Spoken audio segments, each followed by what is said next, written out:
Hello mga POV. kamamis, It's happy Vegetarist Easter by the Pantsit way. today for Holy Week.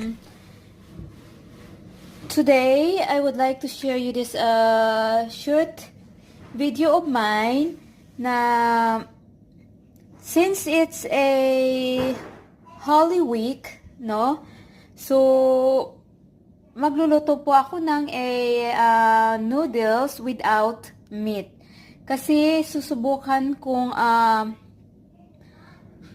kakain kami ng walang meat, no? Titingnan ko kung makaya ng mga bagets from now to Sunday. So, 3 days only. This week, try lang namin na hindi kami magkarne kasi it's Holy Week, no? So, ayun mga kamamis, ang ating pangpansit, no? So, kung makikita nyo yan ang ating pangpansit, ayan lang po, mga kamamis. Ito na po ang aming pansit, mga ka-zombie.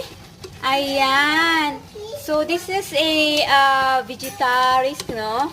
Vegetarian. Ano ba? Veg lang. Kasi, it's Holy Week.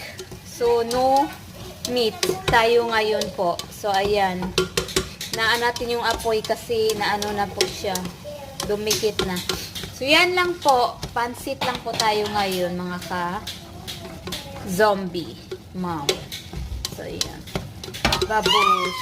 Ayan, mga kamamis. Magpo-food plating na po ang kamami nyo kasi na gutom na po ang aking mga babies. Mga kamamis, no? So, ayan ang ating food plating sa ating pansit. Spin ko muna, ha? Spin ko muna ang ating pansit. So, ayan.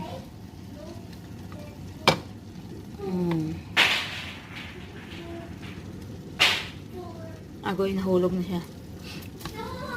Ayan. Veg lang kami ngayon, ha? Vegetables lang po kami today. Walang meat. So, ayan.